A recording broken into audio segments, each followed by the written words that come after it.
आज का हमारा टॉपिक है numericals of class 12 CBSE physics of chapter number 6। इसमें है आपका an AC generator of voltage 240 volt and frequency 60 hertz is connected to a copper wire of finite length. The wire has a finite resistance 3 ohm. Draw certain amount of current. If the wire is wound to form a coil and connected to the same source, the current drops to half of its value. Find the inductance of the coil. तो इसे पूरे को आप पहले समझ लें question क्या है, फिर उसके हिसाब से हम चलते हैं सॉल्यूशन की तरफ। तो एक एसी जनरेटर है, यानी कि एसी का सोर्स है। तो ये आपका एसी सोर्स हो गया। एसी सोर्स की वोल्टेज गिवन है, वोल्टेज कितनी है 240 वोल्ट है, यानी कि VRMS गिवन है। और VRMS की फॉर्म में ही हम इसे करते हैं। 240 वोल्ट एसी सोर्स की वोल्टेज हो गई और इसकी फ्रीक्वेंसी दे रखी है, F की वैल्यू दे रखी है 60 हर्ट्ज़। और ये एक कॉपर वायर से कनेक्टेड है। तो ये एक कॉपर वायर है। कॉपर वायर के अंदर सिर्फ और सिर्फ क्या होगा, रजिस्टेंस होगा। जब वो स्ट्रेट वायर है तो उसके अंदर सिर्फ और सिर्फ क्या है, रजिस्टेंस। तो ये उससे कनेक्टेड है। तो अब हमारे पास में कौन सा सर्किट बन गया है, ये बन गया है आर सर्किट। इसमें सिर्फ और सिर्फ रजिस्टेंस है, कोई इंडक्टेंस नहीं है, कोई कैपेसिटेंस नहीं है। तो सिर्फ और सिर्फ जब रजिस्टेंस होता है तो तब उसके अंदर क्या होता है, वोल्टेज और करंट दोनों सेम फेस में होते हैं। और वोल्टेज और करंट दोनों के रेशियो को हम क्या बोलते हैं, रेजिस्टेंस बोलते हैं। यानी V/I इज इक्वल टू होता है R। किस सर्किट में, आर सर्किट में। ठीक है।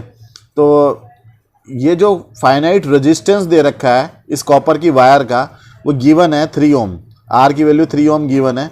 तो आर की जगह हम 3 रख सकते हैं, वोल्टेज की जगह 240 रखेंगे। तो वोल्टेज की जगह हमने रख दिया 240, आर इधर डिवाइड में आ गया 3। तो इज इक्वल टू आ जाएगा हमारे पास में करंट की वैल्यू कितनी आ जाएगी, 3 8 जा 24। तो 80 एम्पियर का करंट यहाँ पे फ्लो करेगा। ठीक है। अब इस 80 एम्पियर, ये तो हमारे को पहले वाला करंट मिल गया।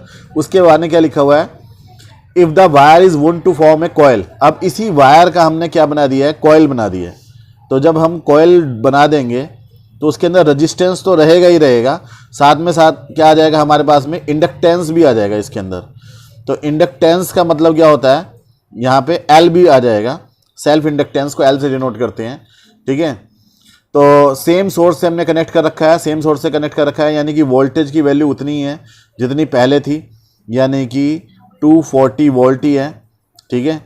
और अब जो है जब L सर्किट होता है और R सर्किट होता है, यानी कि LR सर्किट हो गया, तो ये बन गया हमारे पास में LR सर्किट। तो LR सर्किट में वोल्टेज और करंट के रेशियो को, यानी V/I को हम R ना बोल के क्या बोलते हैं, Z बोलते हैं। Z क्या होता है, इम्पीडेंस। ये आपने पढ़ा होगा। तो अब यहाँ पे आ गया हमारे पास में इम्पीडेंस। तो यानी कि वोल्टेज अपॉन करंट, Z की वैल्यू जो होती है वो होती है अंडर रूट में XL² प्लस R²। जहाँ XL क्या होता है, ω/L। तो यहाँ ω/L का होल स्क्वायर प्लस R² का under root is equal to हो जाएगा V/I। और अगर हम दोनों साइड का स्क्वायर कर दें तो V² और अपॉन I² की वैल्यू आ जाएगी हमारे पास में। अब वोल्टेज की जगह पे हम कितना रख सकते हैं, 240, वो पहले से हमें पता है। ठीक है।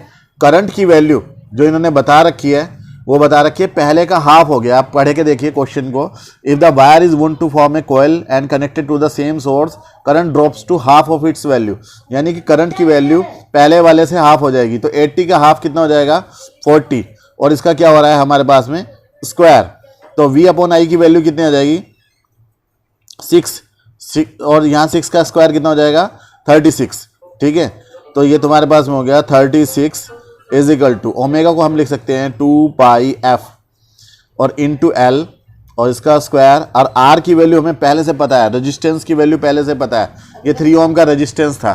तो 3 ohm का रेजिस्टेंस का स्क्वायर कितना हुआ, यहाँ पे 9। वो 9 इधर आ जाएगा माइनस में, इज इक्वल टू हो जाएगा 2π की जगह हम रखेंगे 22/7 और 3.14 भी रख सकते हैं। और L की जगह पे हम क्या रखेंगे, F की जगह पे हम क्या रखेंगे, फ्रीक्वेंसी गिवन है 60 हर्ट्ज़। तो यहाँ पे रख देंगे 60 हर्ट्ज़ और L की वैल्यू हमें डिटरमाइन करनी है। तो यहाँ हो जाएगा इसका स्क्वायर इज इक्वल टू 36 - 9। 36 में से 9 माइनस होंगे, कितने बचेंगे, 27। और 27 का स्क्वायर रूट, भाई इधर स्क्वायर है तो इधर किस चीज़ में चला जाएगा, स्क्वायर रूट में चला जाएगा। तो 27 का हो जाएगा हमारे पास में स्क्वायर रूट, इसकी वैल्यू का हम निकाल लेंगे, इज इक्वल टू 22 की 2 में करेंगे 44 हो जाएगा, 44 की 6 में करेंगे तो यह आ जाएगा हमारे पास में अपॉन 7 इंटू एल। तो एल की वैल्यू हम इजीली डिटरमाइन कर सकते हैं। पहले रूट 27 की वैल्यू निकाल लेंगे, उसमें 7 से मल्टीप्लाई कर लेंगे और 2640 से डिवाइड कर लेंगे तो हमारे को क्या मिल जाएगा, सेल्फ इंडक्टेंस मिल जाएगा। और यही डिज़ायरेबल क्वेश्चन था कि हमारी सेल्फ इंडक्टेंस कितनी है। तो उस कैलकुलेशन को आप खुद कर लेंगे। उम्मीद है कि आपको समझ में आया होगा। मिलते हैं अपनी नेक्स्ट वीडियो में, तब तक के लिए थैंक यू।